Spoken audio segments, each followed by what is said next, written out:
Aujourd'hui, nous sommes heureux d'accueillir deux poétesses qui font battre le cœur et les tripes de la poésie contemporaine, Rim Battal et Lisette Lombé.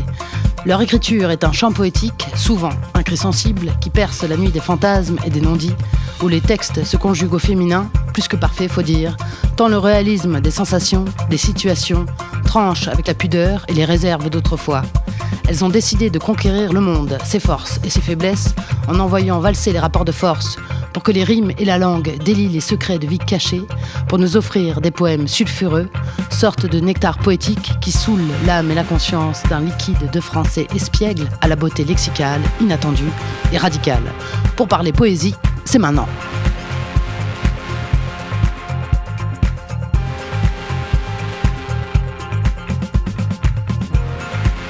Bonjour Lisette, bonjour Rim.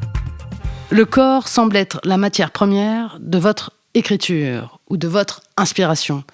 Pouvez-vous nous raconter qui se dévoue en premier? Évidemment que c'est Lisette. Oui, le corps. Moi, je viens de la Seine-Slam, donc c'est une poésie très performée, une poésie qui passe par le corps, par l'oralité. Il y a de ça à l'endroit du partage du texte, mais en amont aussi, puisque le texte, il est tendu, l'écriture est tendue vers ce corps derrière un micro. J'ai fait aussi du cabaret, le mouvement est très important pour moi, je ne suis pas danseuse, mais comment la musique nous met dans un état de transe, c'est un endroit de création, je marche énormément aussi pour créer, et puis pour moi, l'éros, la sexualité, le corps, c'est l'endroit où je peux interroger la double face, à savoir il y a une question d'élévation, de lyrisme, de liberté dans nos sexualités, et puis l'autre face, c'est tout ce qui est atteinte à l'intégrité physique, tout ce qui est du côté des discriminations et de la défense des droits des femmes. Donc c'est mon endroit de questionnement de la liberté, la sexualité et le corps. Ok. Et pour vous, Rim? Alors, à titre personnel, je me suis rendu compte a posteriori que j'écrivais sur le corps, en fait, et à partir du corps. Au départ, je dissociais un peu les deux pratiques. Quand j'écrivais, j'étais vraiment dans une sorte d'état second où j'oubliais mon corps à tel point que je pouvais oublier de manger, de boire de l'eau, d'aller aux toilettes, et je me retrouvais à avoir mal partout et à ne pas comprendre exactement pourquoi, parce que j'étais absorbée par un projet d'écriture ou par justement, c'est ce vortex en fait dans lequel on tombe quand on se met à réfléchir à une thématique donnée ou à un sujet donné et que on essaye de le travailler avec le langage. Et puis petit à petit, j'ai réalisé justement en fait c'est le fait de devenir maman et donc d'avoir été enceinte, d'avoir accouché, etc., qui m'a un peu fait faire certaines connexions que je ne faisais pas forcément avant.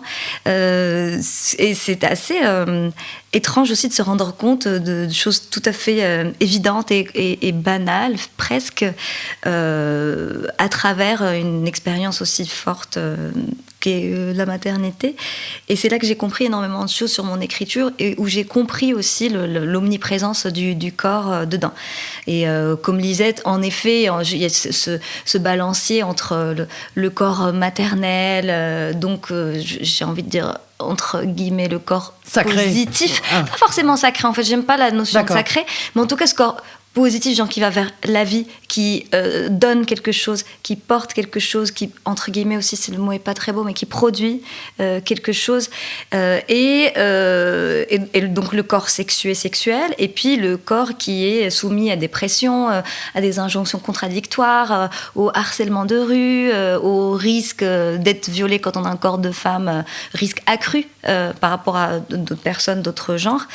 Et donc voilà, je me suis retrouvée entre tout ça et à essayer de le formuler de manière plus de le conscientiser un peu plus dans mon écriture. Et c'est un chemin. C'est pas quelque chose que je dirais pas que je l'ai résolu, je sais pas en fait, mais c'est en cours. Et il y a aussi la question de la violence qui traverse une femme. Et qui est faite par les femmes, qui m'obsède aussi depuis un petit moment, sur laquelle j'écris. Et ça, c'est un projet en cours, sur le long terme, on va dire. Mais en fait, violence, pas violence genre en tant que mère sur les enfants, mais plutôt de baston, de bagarre, en fait. parce que quand j'étais plus jeune, je me suis beaucoup bagarrée dans la rue. Et donc, j'ai envie de réfléchir un peu plus à ça dans la poésie.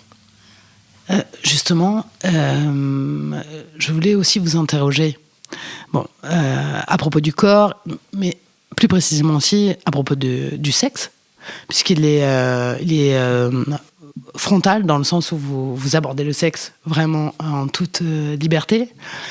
Justement, sur ce que peut ressentir une femme, vous mettez parfois à la place d'un homme aussi, lorsque vous écrivez, dans certains poèmes. Et j'avoue qu'il y a quelque chose de libératoire en vous lisant sur cette nouvelle poésie qui permet en fait de faire jaillir les pulsions qu'on a en nous. Et vous parvenez à mettre des mots sur la violence aussi des sentiments que peut éprouver une femme, par exemple.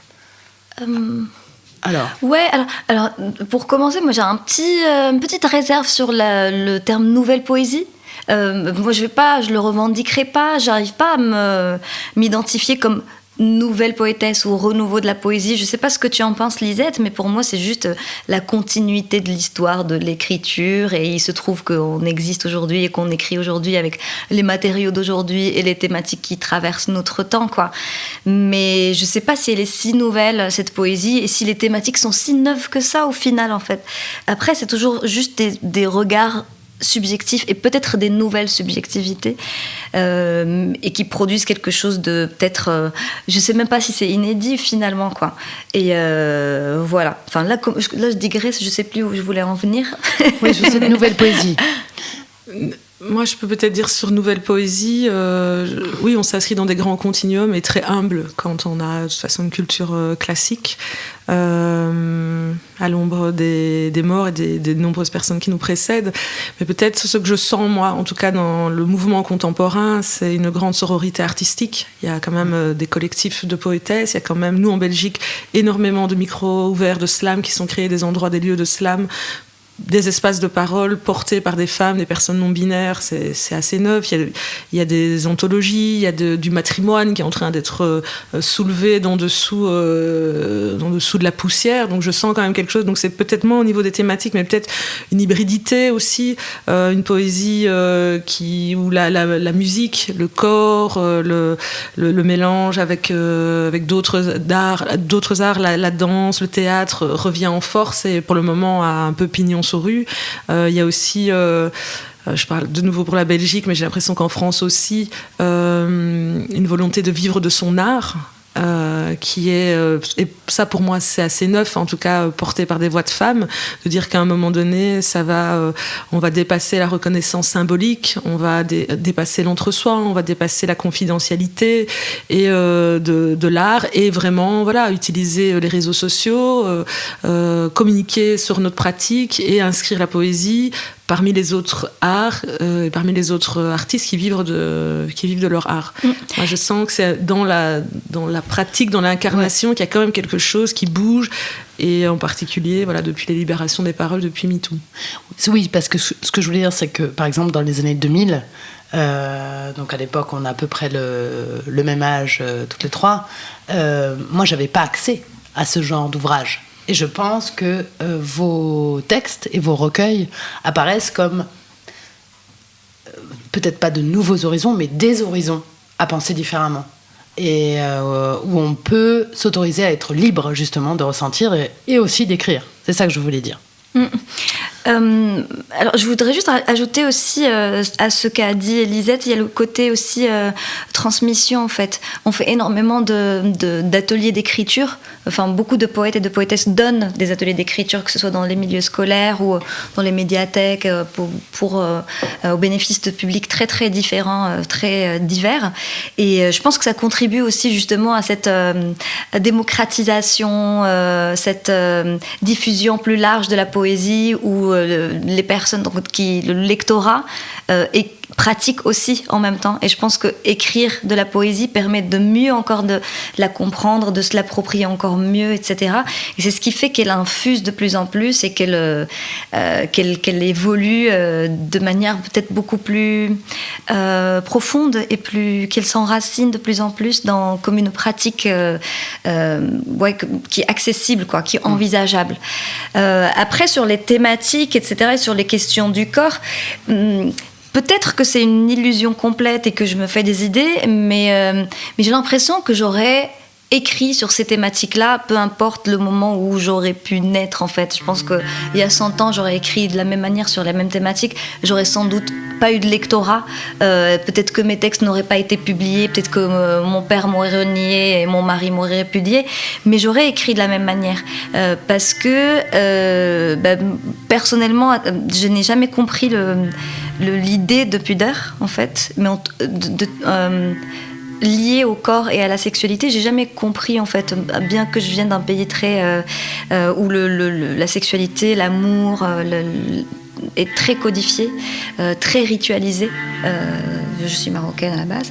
Et donc, en fait, on est dans des rapports qui sont très corsetés, très réglementés, où on peut se dénuder que dans des contextes extrêmement précis, etc. Finalement, je découvre qu'ici en France, c'est finalement à peu près pareil en Occident. Enfin, on peut se mettre en bikini à la plage, mais si je sors en bikini dans la rue, ça va pas du tout. Enfin, je serais perçue comme une personne très impudique. Il m'est déjà arrivé de faire des lectures en maillot de bain, même pas en bikini, en fait, en maillot une pièce, dans des lieux de culture et en fait, ça a été perçu comme très impudique, alors que pour moi, enfin, je voyais pas mon corps comme un corps sexué ou sexuel à ce moment-là. Pour moi, c'était un corps créatif, c'était un corps parlant, c'était un corps qui avait un propos à partager, et la manière la plus pertinente de le faire à ce moment-là, c'était d'être en maillot de bain, puisque le recueil se déroulait autour d'une piscine. Mais voilà, enfin, donc j'ai pas... c'est peut-être quelque chose que j'ai toujours pas compris, en tout cas, ou alors la pudeur pour moi est placée ailleurs, dans d'autres lieux. Mais j'arrive toujours pas à comprendre cette histoire on désacralise un truc, on transgresse. Moi, j'arrive pas vraiment à la voir. On me dit toujours, oui, c'est transgressif, mais je ne comprends pas pourquoi. J'arrive à comprendre, mais je comprends pas. Moi, c'est quand j'ai démarré, mon père a utilisé ce mot d'impudeur, et pourtant c'était sur des questions de burn-out et de fatigue au travail. Lui me disait que si j'étais à cet endroit presque de catharsis, comme on a dans les premiers textes de slam, j'allais faire peur à mes futurs employeurs. Et donc j'ai dû discuter avec lui de cette question de pudeur-impudeur. Il a, lui, une culture congolaise. Après, moi, je déplace le curseur aussi. C'est vraiment quelque chose c'est un mot que j'utilise jamais concernant ma pratique. J'ai l'impression que quand le corps est un endroit performatif, voilà, il dit autre chose, il n'est pas à cet endroit-là. Et j'ai participé à un workshop pour des élèves du conservatoire de Bordeaux, et une des enseignantes, je trouvais que c'était beau ce qu'elle disait. Elle disait, voilà, il y a une différence, et pour moi c'est un curseur plus parlant pour moi. Elle disait, il y a une différence entre l'intimité et l'intime, et l'intimité, c'est ce qu'on va garder pour nous, c'est notre lit, c'est vraiment notre intimité, et l'intime, c'est ce que j'accepte de sortir de mon intimité pour le ramener sur la place publique, et à partir de là, le jeu devient à nous et ça devient politique. Et j'ai aimé cette lisière qu'elle faisait entre l'intime et l'intimité, avec ce jardin secret. Et pour moi, l'endroit de la pudeur, il serait là, donc du coup, dans ce qui ne va pas sortir des 4 murs de chez moi, de ma famille, du couple, des amours, et puis tout d'un coup, quelque chose qui devient objet, matière littéraire. Mais si on revient vraiment au corps, par exemple, j'ai l'impression que quand on écrit, on a moins droit à la monstration que quand on joue. Je ne sais pas très clair ce que je dis pour illustrer. Je pense par exemple dans le cinéma ou au théâtre, ou même dans la danse. On peut voir des corps nus. Les créateurs, créatrices, acteurs, comédiennes, machin, on les voit nus dans des films, et ça ne choque absolument personne, parce que le cadre de la fiction est j'ai l'impression très précis, etc. Et alors que en poésie ou même en littérature aujourd'hui, quand on est une femme et qu'on écrit sur la sexualité ou même sur la maternité, même quand on parle de questions liées au viol ou de choses comme ça, c'est perçu comme impudique ou transgressif. Et Et je ne sais pas pourquoi. Et parce que c'est justement plus libre. Il n'y a pas de cadre imposé d'image. Donc je pense que la liberté d'imaginer est tellement grande que justement, elle peut engendrer des fantasmes. C'est aussi ça, peut-être, la liberté. Moi, Ou peut-être de rapport peut-être plus direct à l'œuvre, non ? Je sais pas, quand on est là, je prends un livre, je le lis avec mon corps, et peut-être je m'approprie le jeu qu'il y a dedans, et j'ai l'impression qu'on me déshabille de force, je sais pas comment ça peut être perçu, mais... eh bien, moi, je vous questionne sur le sexe comme pulsion originelle. Et c'est vrai que lorsqu'on déambule dans la nuit, que ce soit en littérature, en musique, en peinture, il y a une énergie dévorante, je veux dire, s'empare de nous. Non, nous traverse. Et donc après, ça donne toujours lieu à Eros et Thanatos, hein, toujours c'est cette lutte permanente. Mais cette pulsion-là, comment vous la vivez ? Vous, Lisette, vous avez écrit donc un recueil qui s'intitule « Brûler, brûler, brûler ». L'incandescence, vous l'incarnez, en tout cas dans vos écrits. Donc, que pouvez-vous nous en dire ? La première chose, j'ai bien aimé, j'étais dans un panel avec Kazé, qui disait, allant vers la belle cinquantaine, qui disait « Nos textes peuvent rester incandescents et pas spécialement nous. Oui. » Donc on peut être dans des fatigues, le texte reste très brûlant et puis nous on peut être déjà à d'autres endroits. Moi, j'ai trempé ma plume là-dedans. J'ai été un oiseau de nuit. La maternité n'a pas empêché cette vie nocturne et ce tour d'horloge et cette dépossession liée aux consommations. Et j'ai été à cet endroit parce que pour moi, c'est un endroit où le fracas du monde s'arrêtait, en fait. À l'intérieur de la boîte de nuit, ça s'arrêtait. Et de grandes portes, de grandes visions et voilà. Et puis le confinement est arrivé. Je me suis rendu compte qu'en fait, l'aube, il y avait aussi des grandes portes et des grandes visions sans tout ça. Je suis à un tout autre endroit. Mais je sais que mes personnages, comme on était toujours en décalé avec les personnages de fiction, ils sont toujours à cet endroit. Pour moi, ça reste un endroit fascinant de passe-frontière, d'autres possibles aussi, d'exagération, d'expérimentation, mais en tout cas, longtemps, ça a été lié quand même à des consommations, à du chemsex, et peut-être dans une fantasmatique justement d'artistes qui devraient s'alcooliser ou dans des paradis artificiels pour déployer leur créativité. Et j'ai l'impression que j'ai fait le tour de cet endroit-là, sauf pour des personnages de fiction. Moi, en tout cas, j'ai fait le tour de cet endroit-là, et l'incandescence peut-être vient d'autre chose. J'ai l'impression que le confinement a mis d'autres enjeux et que j'ai vraiment une soif de vivre qui se met autrement, qui est au service, Rime le disait, de la transmission. Pour moi, l'enjeu, il est là. C'est comme si le corps avait beaucoup brûlé, beaucoup donné, beaucoup été en colère, beaucoup été rageux, beaucoup été aux barricades, mais que ma sœur Julie Lombé a écrit un texte qui s'appelle « Ma très chère sœur », qui explique qu'on peut à un moment donné se poser. De toute façon, la machine, c'est des nouveaux corps qui reviennent lutter, c'est des nouveaux corps qui reviennent au devant de la scène, qui sont de nouveaux porte-voix, et puis hop, on se pose. Et voilà, il y a comme un décalage où je me sens plus daronne, tantine, je sais pas. Et ça a été assez fulgurant avec le confinement. J'ai toujours je fais ça à mes gestes, une espèce de pugnacité, d'intraitabilité dans les thématiques qui me tiennent à cœur. Mais je sens dans mon corps qu'il y a quelque chose qui a changé.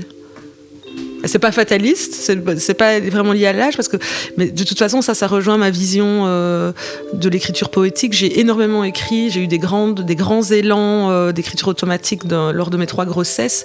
Donc je suis vraiment à un endroit d'impression, en tout cas, que le processus d'écriture est quand même lié aux hormones. Plus qu'à une divinité, mais plus qu'à une espèce de grâce qui viendrait, qui est liée au travail, qui est liée à creuser sillon, qui est liée à comprendre à quel moment de la journée, justement, ce corps est en alerte. Donc voilà, j'accepte, j'accueille ce nouvel endroit d'écriture. Et pour vous, Rime ? j'ai remarqué, en revanche, sur le désir qui est vraiment lié au corps et à la sexualité, qu'il y a eu une transformation majeure ou peut-être un déplacement de ce désir qui a eu lieu après la maternité, après la première grossesse. Je me suis rendu compte que, en fait, ma palette de désirs s'est énormément élargie et que j'étais beaucoup plus curieuse d'énormément d'autres pratiques et que j'étais beaucoup plus à l'aise avec mon corps par rapport à quand j'étais plus jeune. Et là, j'ai compris qu'avant, j'étais vraiment trop conditionnée, formatée, être avec quelqu'un bien sous tout rapport, avec un bon futur papa, quoi. Et du coup, à partir du moment où j'ai été enceinte, où j'étais avec le papa, le machin, bah là, c'était sky is the limit. J'étais prête à explorer tout et n'importe quoi. Vraiment, du coup, ça a aussi... modifier mon rapport à la pornographie, donc que je regardais déjà avant, mais je regardais des trucs ultra propres, très conventionnels. Vous avez d'ailleurs écrit X et Excès, publié un recueil de poèmes publié aux éditions de Castor Astral cette année. Exactement. Voilà. Et donc, et c'est un recueil que j'ai commencé à écrire en étant enceinte, en fait. Et donc...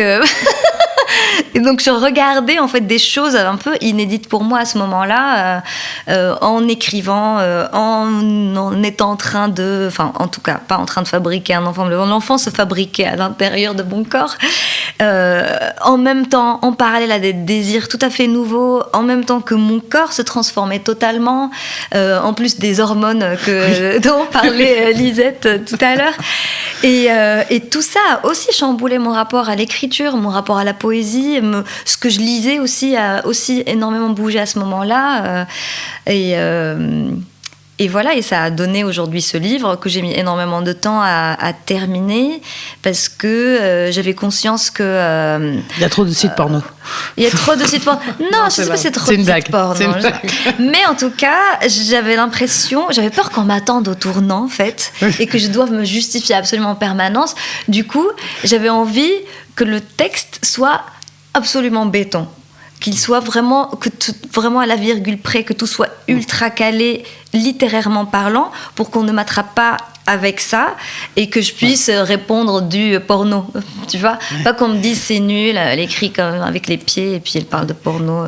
Il y a quelque chose de très drôle d'ailleurs. Donc c'est l'épigraphe de votre livre, donc X et Excès, votre recueil de poèmes. C'est alors l'expérience du plaisir et surtout du plaisir ambivalent que procurent les représentations sexuelles politiquement incorrectes qu'il s'agit d'explorer le fait de voir des corps faire l'expérience du plaisir, d'être un corps faisant l'expérience du plaisir, constituent des moments du processus de production de connaissances critiques sur la pornographie que les chercheurs et les chercheuses nient aux dépens de la rigueur intellectuelle.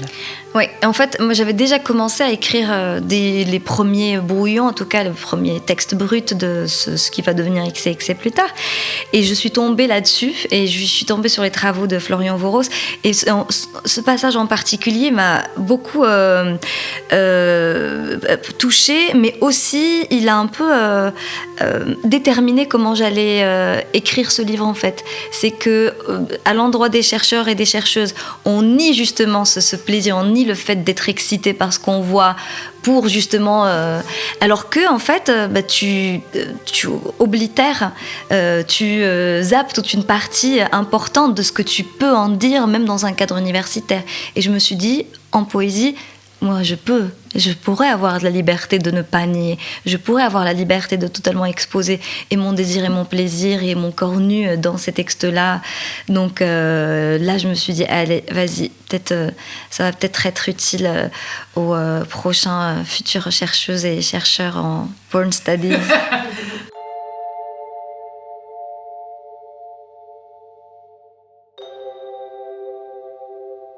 Rim, si vous êtes d'accord, est-ce que vous pourriez nous lire ce passage donc de X et Excès ? Avec plaisir.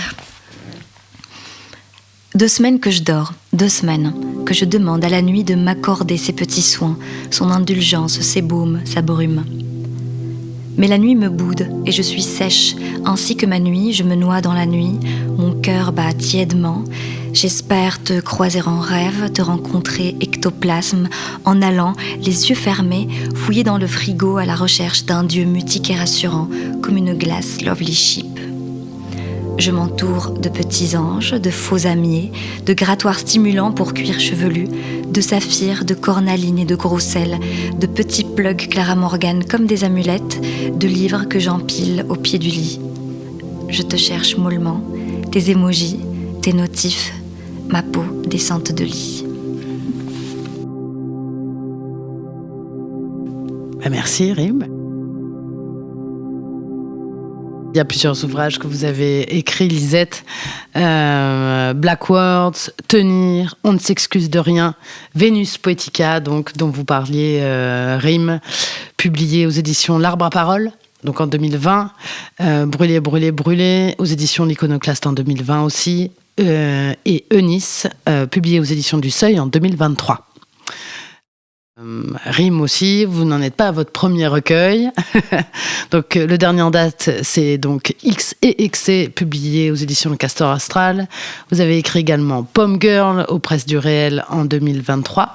Ouais, en fait, il est diffusé par les Presses du Réel, mais qui le diffuse mal d'ailleurs, mais qui il a été publié par Culte Édition, qui est une maison marocaine. D'accord.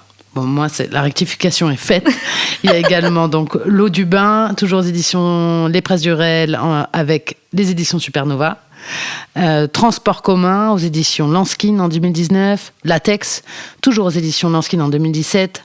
20 poèmes et des poussières, Lanskin toujours en 2015. Et Les quatrains de l'All Inclusive aux éditions Le Castor Astral en 2020. Avec des dessins de Sarah Battaglia et une préface de Guillaume Le Caplin. Pour revenir donc à votre recueil, Lisette, Brûler, brûler, brûler, en quoi l'engagement politique est-il poétique ? Je ne sais pas si je me pose la question dans ces termes-là. Moi, je me dis que c'est une langue, en tout cas la poésie, qui m'a aidée à exprimer avec plus d'épaisseur ce qui était en train de bouillonner à l'intérieur, et par la métaphore, par le souffle en fait, il y avait quelque chose qui bouillonnait à l'intérieur, et le fait de cette rythmique, de ces anaphores, de ces allitérations, de ces assonances, de cette musicalité, de ces images fortes qui peuvent rester. Moi, je prends toujours cet exemple. On est une fois monté sur une scène après une série de politiciens qui disaient la pauvreté, enfin voilà, ils utilisaient des grandes images. Et puis une femme est montée en disant voilà, moi. Mon lit est dans mon sac à dos. Je dois gonfler et dégonfler un matelas pneumatique pour dormir tous les jours.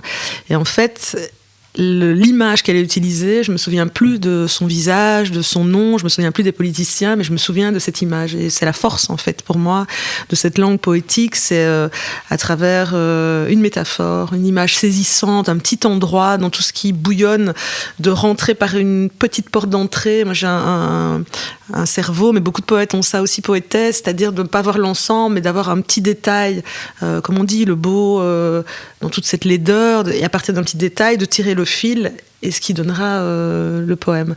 Donc voilà, moi j'ai eu besoin d'une langue de feu pour exprimer le feu qui était à l'intérieur. Lisette, accepteriez-vous donc de lire un passage, et notamment du poème « Ça pue » ?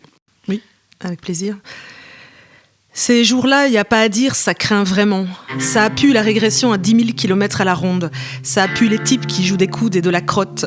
Ça a pu Laurence, prisonnier dans les replis, ça pue. Ça pue la rebours féroce, ça pue les nanas comme nous, ouais, les nanas comme nous, qu'on sort comme des tapisseries du dimanche pour colorer les assemblées, colorer les livres, colorer les rangs et se dédouaner de tout le reste et de tous les autres. Ça pue la menace de tout. Menace de remplacement, de fin de race, fin de vie, fin du temps béni des colonies, fin de fermer sa gueule, ça pue jusque sous le sel de la mer, ça pue le dératiseur pour homme, toi, homme noir, toi, homme rome, toi, homme arabe, ça pue, caves humides, cerveau vide, multiplication des frontières et des décrets et des arrêtés royaux, ça pue les troupeaux morts, ça pue les fronts bas, ça pue les sauterelles, ça pue les ténèbres, les pantoufles, monnaie de singe et contes d'apothicaires, ça pue. Alors ces jours-là, on relit nos anciens textes, on relit nos anciens poèmes, on les relit pour ne pas se décomposer, pour ne pas capituler, pour tenir debout, tenir fierté, tenir justice, tenir. On relit nos anciens textes, on relit nos anciens poèmes, nos premiers, nos naïfs, nos sans artifice, textes des débuts, textes des aurores, car eux seuls peuvent nous crier que nous ne sommes pas zinzin, que nous ne sommes pas ouin-ouin, que nous ne sommes pas parano, pas hystériques, que nous ne sommes pas folles. Tenir. Merci Lisette, bravo. Vous envisagez la vie comme ça, comme un flow qui est comme quelque chose qu'on scande. Quelle vie. C'est la vie qui t'envisage. On a tellement d'épaisseur et d'endroits. C'est une marche. Vous disiez d'ailleurs que vous marchiez tout à l'heure. Oui, qu'est-ce que c'est ? C'est des méandres, c'est quelque chose de très souple, on fait ce qu'on peut, on garde pour moi une droiture dans les valeurs, il y a une grande projection sur le long terme. Pour moi, j'ai un grand fil tendu, je sens que je suis habitée par une force, je sens que j'ai quelque chose qui est plus grand que moi, je n'utilise pas mission de vie de manière galvaudée, mais je sens de nouveau ce que Rim disait tout à l'heure sur la transmission. Moi, j'ai quelque chose, humblement, mais j'ai quelque chose à faire avec ce, entre guillemets, don, cette possibilité d'écrire, de transformer les émotions, que ça ne reste pas entre nous. Souhaiter à d'autres de vivre cette expérience poétique, de pouvoir écrire, de pouvoir se dire. Dans la vie de mère, c'est être un endroit aussi de faire ce qu'on peut et d'être dans une écoute inconditionnelle, que les enfants sachent que là, il y a un petit nid dont ils peuvent évidemment partir, revenir, mais qu'il y a, pour leur estime d'eux-mêmes, il y a quelque chose de solide, il y a une belle assise. Et puis dans ma vie de femme, qui a été plus... moi, je suis venue sur le tard, sur la militance, tard, première scène à 36 ans, il y a quelque chose qui était dans les rails, légué par mon père dans comme certains immigrés, le diplôme, le mariage, les enfants. Moi, j'ai eu une explosion par le burn-out et une explosion identitaire sur le tard. Et puis là, je suis à un endroit d'assumer tout ce que l'explosion a produit. C'est-à-dire d'abord une grande décomposition, un écartèlement, et puis quelque chose pour aujourd'hui dans une fluidité, dans une découverte d'amour au pluriel, de nouveaux schémas aussi, de famille, hors conjugalité, hors tout ça, tout ce qui m'a fait pendant des années. Et c'est assez vertigineux parce que ça vient tard, parce que ça vient à un moment, moi j'ai 45 ans, ça vient à un moment où peut-être j'aurais souhaité que ça arrive plus tôt, donc il y a aussi une forme de soif de vivre, quelque chose de nouveau qui entre comme ça de manière fulgurante. Donc voilà, je suis à un endroit, mais c'est flottant, c'est mouvant, et en même temps je suis en gratitude tous les jours de vivre la vie vraiment que j'ai choisi de vivre, même si c'est sur le tard, une liberté avec les écueils que ça a, la solitude parfois, la précarité parfois, tous les écueils de ce choix de vie là, mais qui sont aujourd'hui totalement assumés.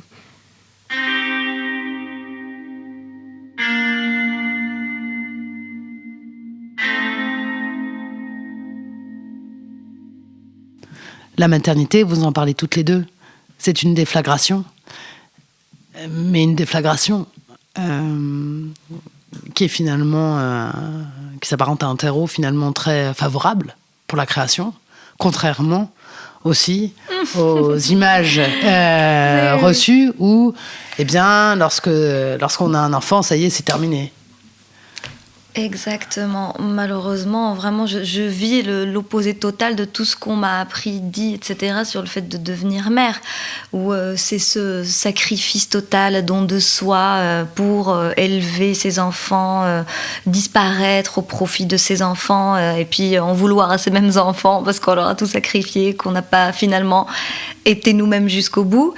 Et en fait, moi, j'ai toujours pensé, j'ai toujours eu l'intuition que c'était possible de faire autrement. Enfin, je dirais pas l'intuition, mais je pense que quand on est plus jeune, on a cette assurance très ingénue et mégalomane de savoir faire mieux que la génération d'avant.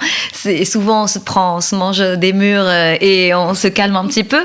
Mais il y a pas mal de choses sur la maternité que j'ai pu déconstruire et où j'ai eu de très très bonnes surprises.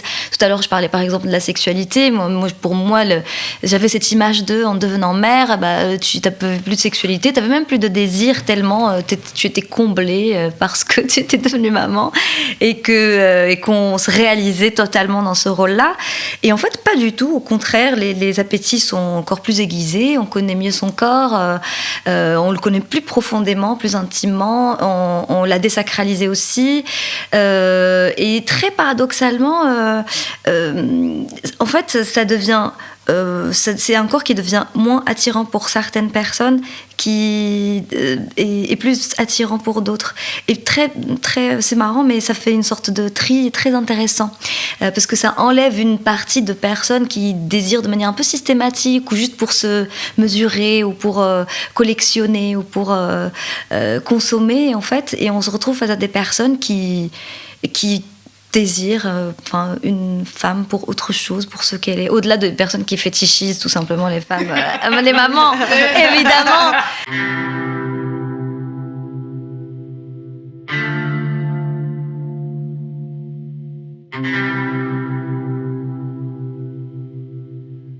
Lisette. J'étais pas poétesse. Je suis devenue poétesse après avoir eu mes 3 enfants et je suis contente que ça se soit passé comme ça. Donc j'ai à la fois de la nostalgie sur le arrivé tard et en même temps, parce qu'aujourd'hui mon fils aîné, il a 17 ans, je vois que je peux... le second a 16 et puis j'ai une fille qui a 12 ans. Je vois que parce qu'ils ont déjà cet âge-là, je peux me déplacer, je peux avoir cette vie internationale.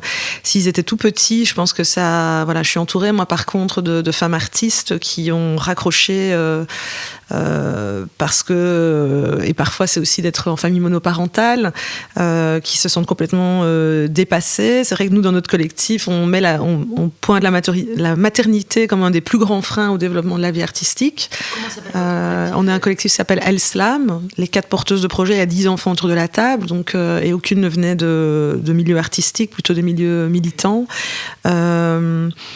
Nous, on constate quand même sur le terrain que c'est très, très, très, très, très compliqué, que les femmes disparaissent en chemin, que par exemple, très concrètement, il nous faut du temps pour écrire.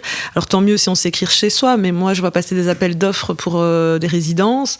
J'envie ça. J'ai des potes qui partent 1 mois, 2 mois. Je vois des trucs au Québec. Je vois, c'est non. Je sais que là, j'ai la chance maintenant d'avoir des gens qui me permettent de faire des résidences fractionnées et qui calquent la garde alternée. Donc, ça fait une respiration, mais je n'ai pas cette joie d'être en déconnexion longue.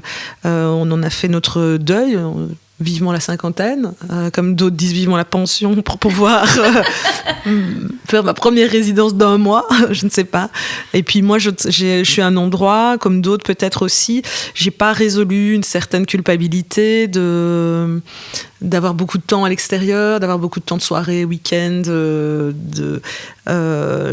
voilà, j'ai pas résolu cet endroit de culpabilité, d'ajouter à la garde alternée en plus une pratique artistique qui fait que je peux m'éloigner aussi, y compris dans les semaines où j'ai mes enfants et où j'ai l'impression que je pourrais m'entendre dire dans quelques années que je fus peu là, même si je table sur du grand qualitatif et de la grande transmission de valeurs et qui sentent qu'il y a quelque chose à l'intérieur de très fort malgré l'absence physique, mais j'ai pas résolu cet endroit et donc du coup on a dû prendre vraiment un coaching collectif ensemble, de se redire il va falloir vraiment bétonner la joie et ne pas quand on ouvre l'agenda, parce qu'au départ moi je refusais beaucoup de choses, puis j'ai commencé à les accepter mais avec un sentiment énorme de culpabilité et puis donc on a dû vraiment se co-coacher pour bétonner la joie et de se dire non, il faut y aller, en fait il y a un temps, si c'est pas maintenant, peut-être à tort, on pense que ça reviendra pas, mais quand il y a une promo, il faut la faire. Voilà. J'avais participé à un colloque et j'étais invitée en même temps que Sophie Loiseau, qui est poétesse aussi. Et on parlait justement de l'empêchement à cause des contraintes qui sont liées en tout cas à la maternité. Et elle s'est écrit à un moment, en fait c'est pas les enfants qui empêchent, c'est le mec. Et en fait après elle a explicité, elle a dit en fait moi c'est vraiment justement cette culpabilité par rapport à partir et laisser mon mec en charge de l'enfant commun. Il y a aussi, bon, après je sais plus ce que faisait son mec, mais je pense qu'il était dans un métier créatif aussi, donc il y a forcément peut-être des petites rivalités, des trucs comme ça, peut-être ça s'entrechoque entre les contraintes, enfin les obligations de l'un, les obligations professionnelles de l'autre, ou parfois il faut faire des arbitrages un peu douloureux. Alors personnellement, j'ai une chance inouïe parce que j'ai été très aidée assez vite, alors par donc la personne avec qui j'ai fait mes enfants, qui comprenait, je sais pas, ça n'a pas été idéal non plus, il y avait eu quelques bras de fer et quelques moments de culpabilisation, mais qui accepte très bien aujourd'hui de s'occuper des enfants quand je suis pas là, que je puisse partir. Après ça reste sur des durées raisonnables en effet, comme disait Lisette Lombé, je peux pas partir 1 mois, 2 mois, c'est juste impossible. Et là... Puis si c'est pour partir sans se sentir libre, c'est un peu... C'est ça, partir bizarre. se sentir libre. Et puis, comme mes enfants sont beaucoup plus petits que les enfants de Lisette, elles ont 6 ans et demi et 8 ans, c'est un moment où l'autonomie commence, mais on est encore plus proche de maman et du corps de maman. Et donc, je suis encore très là.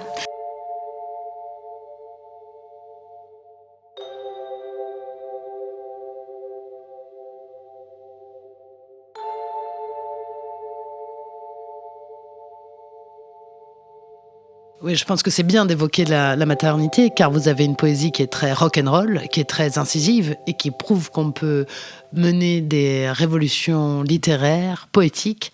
Tout en étant tout daronne. Tout en étant, oui, voilà.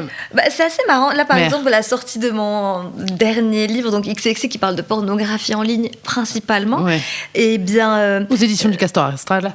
Ouais, une de mes petites appréhensions, c'était mes enfants sont à l'école, la maîtresse, la directrice, savent ce que je fais peut-être, mais je savais pas, je spéculais et tout. Et puis il y a eu des articles dans la presse et ma fille est venue me dire oui, en fait, la directrice, elle a envoyé l'article de presse à toutes les maîtresses en leur disant il faut regarder ce que font les mamans.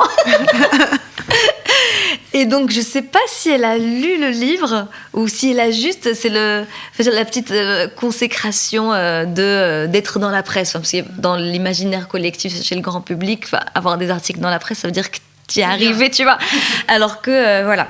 Et, c'est bien. Et voilà, et il y a quelqu'un qui travaille à l'école qui, d'après mes filles, ne lit jamais. Et en fait, elles lui ont dit, ma maman, elle a sorti un livre. Et elle est d'accord, maman, je lis jamais, mais puisque c'est votre maman, je vais le lire. Et elle leur a dit, ah oui, dites à votre maman que j'ai lu XXX et que j'ai adoré. Et donc, mes filles sont très fières, genre, on a quand même réussi à faire ton livre à quelqu'un qui ne lit pas, hein. Et ouais. Et d'ailleurs, encore un autre point c'est que mes filles, donc, elles sont en âge de lire. Et il y en a une qui lit beaucoup. Et là, vraiment, elle me demande à chaque fois, maman, je vais le lire et tout. Et je lui dis, non, tu peux pas le lire maintenant. Tu le liras quand tu seras adolescente, quand tu seras en capacité de comprendre certaines choses. Et à ce moment-là, on en discute, il n'y a aucun problème. Mais aujourd'hui, je te demande de ne pas le lire. Fais-moi confiance. Et voilà, parce que juste, tu vas ne pas comprendre. Mais quand tu en auras les moyens, tu seras assez mûr pour, on en discute. Et voilà. Et elle m'a dit, très bien, d'accord, maman.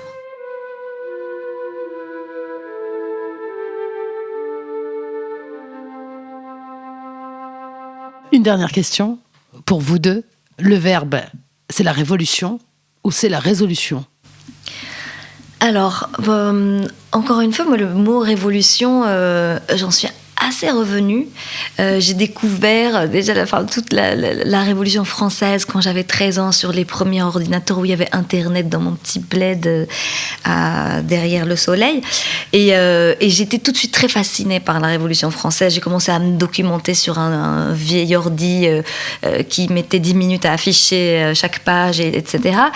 Et ça m'a habité pendant longtemps, cette idée de révolution comme quelque chose qui transforme de manière radicale une société et durable, etc. Et en fait, aujourd'hui, je le comprends plus dans son acception. Révolution, c'est ce qui fait un tour sur lui-même et qui revient à un point initial, quoi. Et j'ai l'impression que c'est un peu l'histoire de l'humanité est un peu comme ça, malheureusement, se fait sous forme de petites boucles ou de cercles, ou je sais pas. Évidemment, on revient jamais exactement au point d'avant, sinon on serait vraiment mal barré. Mais il y a toujours une sorte de truc un peu répétitif, cyclique, etc.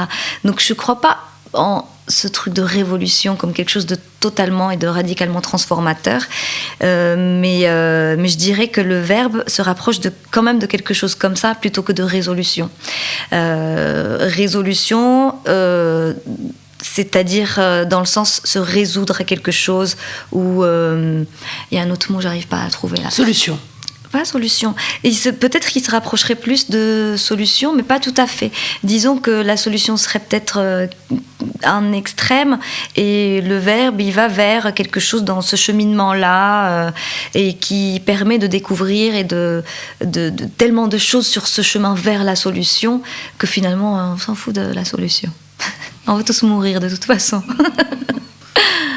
Et vous, Lisette ? J'étais en train de réfléchir. Je ne sais pas si j'ai connu des livres plus forts que certaines. Je pense par exemple en Belgique, il y a longtemps, après l'affaire du Trou, il y a eu une marche blanche, qui a fait démissionner le ministre de la Justice, qui a changé le rapport gendarmerie-police, etc. Il s'est passé quelque chose. Donc moi, quand je pense révolution, c'est lié à des grandes masses citoyennes, à quelque chose de... Et après, peut-être dans le livre, mais après, quand je pense à Triste Tigre ou au consentement d'une autre manière, mais enfin, moi, je suis d'une génération où le consentement n'existait pas, cette notion-là n'existait pas. Donc, voilà, je pense à ces deux titres-là quand je pense révolution, c'est-à-dire qu'à un moment donné, comment un livre... bouscule à ce point une masse importante de lecteuristes pour que ça fasse une espèce de... ça provoque une espèce de faille d'endroit, et que ça ne soit pas juste que ça vienne polir des stéréotypes, mais que ça fasse une faille qui oblige quelque chose au niveau législatif, au niveau politique. Il y a quelque chose qui bouge dans l'ensemble de la société et ça démarre d'un endroit littéraire. Et puis il y a un truc de mycélium comme ça. Donc pour moi c'est possible, mais très très humblement. Et résolution, je l'avais entendu dans le sens parce que j'avais pris ce mot. Solution, moi aussi. Non, pas solution, dans le sens être résolu, s'atteler à quelque chose de manière très tenue et très pugnace, et si possible au finish, et donc d'avoir quelque chose qui creuse des sillons, une écriture qui arrive au quotidien et qui va pas justement faire une révolution, pas un truc spectaculaire, mais qui, parce qu'il y a livre après livre, ça crée une œuvre, et que ça inscrit quelque chose dans le temps long, et puis que si tout le monde s'inscrit dans cette espèce, ça crée une espèce de mouvement, mais c'est pas spécialement spectaculaire, mais qu'il y a quand même une lame de fond qui est en train d'agir. Voilà. Merci à toutes les deux d'avoir accepté l'invitation du CNL pour cette émission, pour parler spéciale poésie. Rime, où pourra-t-on vous lire, vous entendre, vous voir ? Alors, j'ai donc mon livre XXX qui est en librairie, qui est paru chez le Castor Astral, en même temps qu'une réédition en poche de L'Eau du Bain. Et ensuite, je lirai demain au Poetry Club à la Gaîté Lyrique, aux côtés de Selima Atalla, de Arthur Navellou, de Laura Cahin et d'autres personnes splendides. Donc, vous pouvez venir nous voir. Et voilà. Et donc, sinon, je publierai sans doute prochainement des textes sur Instagram, comme je l'ai fait un petit peu pendant les confinements là, et j'ai envie de me prêter de nouveau à ce jeu-là. D'accord, ok, donc rendez-vous sur Insta. Et vous, Lisette? Moi, c'est une phase. Là, moi, je vais à partir de fin mars entamer ma mandature de poétesse nationale en Belgique, donc ça va me porter pas mal sur les routes et dans de multiples projets. Je publie chaque mois un agenda poétique sur mes réseaux sociaux, sur Facebook, sur Instagram. Donc voilà, mensuellement, on peut retrouver les choses. Et là, je suis entrée dans une phase plutôt de scène.